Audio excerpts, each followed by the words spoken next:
Depuis 2023, tu pries pour le mariage. En 2025, tu n'es pas encore marié. On va en 2026. Tu as prié pour le travail. Tu n'as pas encore travaillé. Tu as prié pour l'enfantement. Tu n'as pas encore vu. Tu vois pas qu'il y a un problème. Pour beaucoup de chrétiens, ils pensent que ouvrir la bouche suffit seulement. Seigneur, aide-moi. Seigneur, aide-moi. Non, il y a un secret dans la prière. C'est vrai, on prie, mais comment est-ce qu'on prie? Et aujourd'hui, je vais vous parler de comment est-ce que prier. Comment est-ce qu'on peut avoir une prière qui touche le cœur de Dieu et qui change qui va changer notre destinée. En 2026, là, il faudrait que tu te maries. Tu vas te marier, tu vas travailler, tu auras ton enfant. Mais par la prière, par une prière efficace. Et la prière efficace, elle suit une règle. La règle de 3. 3 éléments dans ta prière qui vont changer ta destinée. Le premier élément de ta prière qui va changer ta destinée, c'est l'humiliation. Frère, humilie-toi devant Dieu. Quand tu as besoin de quelque chose, quand tu pries, humilie-toi devant Dieu. Dans le livre de 1 roi, au chapitre 21, la Bible nous parle d'un roi nommé Akab, qui s'est rendu coupable d'assassinat, de délit. Et Dieu, dans sa colère, a dit qu'il sera frappé par la mort et il sera frappé par un grand malheur. Akab, la Bible dit que Akab a déchiré ses vêtements. Il a porté un sac et il s'est couvert de cendres. En Israël, dans le temps ancien, pour les Juifs, déchirer ses vêtements, porter un sac et se recouvrir de cendres était signe d'humiliation. Akab, qui était un roi, normalement aujourd'hui, imaginez-vous si un prophète se lève, va dire à un roi ou un président que Dieu m'a dit qu'il va te frapper. Vous avez su que le président va lui-même, il sera jeté en prison. Mais le roi Akab n'a pas regardé sa grandeur. Le roi Akab a vu qu'il avait offensé Dieu. Et qu'est-ce qu'il a fait? Il a déchiré ses plus beaux vêtements. Le roi Akab avait fait son deuil. Le roi Akab s'est humilié. Il est descendu de son piédestal. Il est descendu d'une manière, il s'est mis d'une manière, il est devenu de roi, il est passé à l'esclave devant Dieu.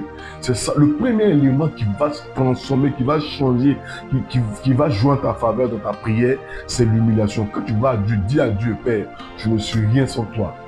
Seigneur Jésus, je ne suis rien sans toi. Seul toi peux faire tout.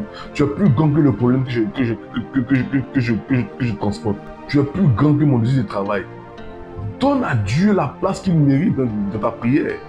On ne va pas directement pour dire Seigneur, donne-moi ça, donne-moi ça. Non, le premier élément, humilie-toi, reconnais qu'il est grand, apporte de l'adoration. Quand les disciples ont demandé à Jésus comment est-ce qu'on prie, Jésus a commencé par notre Père qui est aux cieux. Vous connaissez la simple phrase notre Père qui est aux cieux là, la signification. Jésus même a donné la plus grande place à Dieu, notre Père qui est aux cieux. Il est au-dessus de nous. Il est au-dessus de nous. Donne à Dieu la place qu'il mérite. Quelle que soit la situation qu'il traverse. Il y a des personnes aujourd'hui, parce qu'elles souffrent, elles ne peuvent pas adorer Dieu. Parce qu'elles souffrent, elles ne peuvent pas s'humilier. L'adoration, c'est l'humiliation. L'adoration, c'est quand tu te rabaisses et tu mets quelqu'un au-dessus de toi. Donc, la première chose à faire quand tu pries, quand tu veux que tes prières montent vers Dieu, c'est de lui rendre honneur, de lui rendre gloire, c'est de t'humilier toi et de lui rendre gloire. L'humiliation. Akab s'est humilié. Et Dieu a été touché. Il a dit à Élie, le Seigneur a dit à Élie, tu as vu que comment Akab s'est humilié? Il a dit, va dire à Akab qu'il ne va pas souffrir maintenant, mais la malédiction va tomber sur son fils. Son fils a hérité du sang de Jézabel, donc automatiquement son fils est condamné aussi. Mais Akab, lui, a été dédouané par Dieu. Le deuxième élément, c'est le pardon. C'est le pardon. Vous savez, la Bible dit que les oreilles de Dieu ne sont pas, la main de Dieu n'est pas trop courte pour nous sauver. Les oreilles de Dieu ne sont pas fermées pour nous entendre. Mais c'est le péché qui met une barrière entre lui et nous. Entre lui et nous. Le péché que tu trimbales, frère, va t'éliminer automatiquement dans la liste des gens à qui tu dois faire grâce en 2026. Si tu traînais un péché en 2026, frère, en 2026, là, commence à te repentir. Commence à te repentir. Commence à te repentir. Car le péché ne nous permet pas de rentrer dans nos grâces, dans notre destinée. Donc, non, mais bon, toi, tu veux plaider, tu veux que les anges plaident auprès de Dieu pour toi, et puis tu vis dans le péché. Quand ils vont partir auprès de Dieu, Dieu va leur dire, mais vous venez demander pardon pour lui. Et lui, il regardait, il est couché. Il avait se masturber. Il est là-bas entré, il avait femme. Elle est là-bas en train de critiquer. Frère, sœur, vous ne pouvez pas, comment on appelle ça, vous ne pouvez pas gagner gain de cause avec Dieu si vous êtes toujours dans votre péché. Frère, détournons-nous du péché. Quand nous prions, le deuxième élément dans notre prière, c'est le pardon. Seigneur, pardonne-moi. Je reconnais que je ne suis pas digne de demander quelque chose. Mais Père, vois ma situation. C'est comme ça qu'on prie, de décanter la situation. Que ta prière soit longue ou pas, frère, il faut inclure le pardon là-dedans. Frère, tu n'es pas un ange qui ne va pas pécher. Même les anges ont péché contre Dieu, ils ont été déçus. Toi, tu es un humain. Forcément, tu vas pécher. Alors, quand tu demandes quelque chose à Dieu, demande pardon.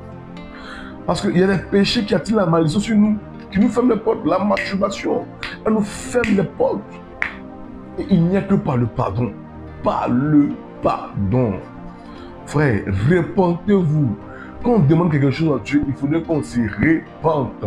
La repentance. Le troisième élément, pour que notre prière change notre destinée, une destinée même la plus dramatique. Troisième élément, c'est le rappel à Dieu. Rappelle à Dieu ce que tu as fait. Dans le livre de 2 Rois au chapitre 20, la Bible nous parle du roi Ézéchias à qui Dieu a dit qu'il allait mourir. Mais Ézéchias, le problème c'est que Ézéchias, c'est vrai, son temps était arrivé pour mourir. Mais il n'avait rien fait. La Bible nous dit qu'Ézéchias était un roi pieux, qui a travaillé pour Dieu. Mais Dieu a dit qu'il allait mourir. Qu'est-ce qu'il a fait? Ézéchias dit, Seigneur, rappelle-toi de ce qu'il a fait pour toi. Rappelle-toi. Frère, rappelle à Dieu ce que tu as fait pour lui. En 2025, en 2023, en 2024, rappelle à Dieu ce que tu as fait pour lui. Père, j'ai été présent pour mon semblable. Père, j'ai été présent dans ta maison. Frère, j'ai fait ça. Père, j'ai fait ça. Seigneur, ne m'abandonne pas. Tu m'as dit que le juste ne va pas mendier son Père. Seigneur, pourquoi moi est-ce que je mendie mon Père? Rappelle ça à Dieu. Rappelle à Dieu ce que tu as fait pour lui. C'est ça. Le troisième élément, c'est le rappel à Dieu.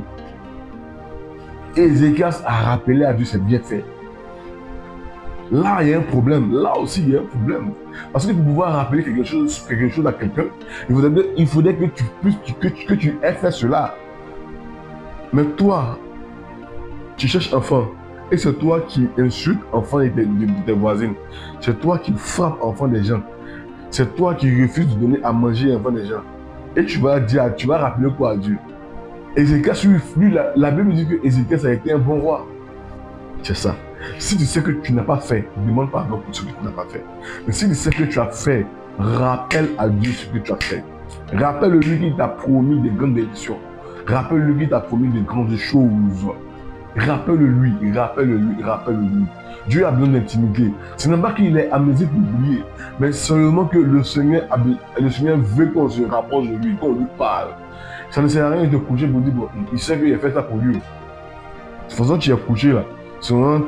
Tes portes seront fermées. Tes maisons seront couchées comme ça. Mais quand tu vas aller dans la chambre haute, dis à Dieu, Seigneur, rappelle-toi. Parle-lui, il a besoin de toi. Voilà pourquoi il a mis fin au sacrifice et il a vu son fils unique pour que son fils soit un pont entre lui et nous, pour que nous puissions lui parler directement. Alors frère, sur ces trois éléments-là, tu vas voir qu'en 2026, tu vas rentrer dans une nouvelle saison de gloire. 2026, si tu t'humilies devant Dieu, tu lui donnes une adoration malgré tes problèmes. Tu reconnais qu'il est grand. Si tu demandes pardon à Dieu pour toutes tes fautes,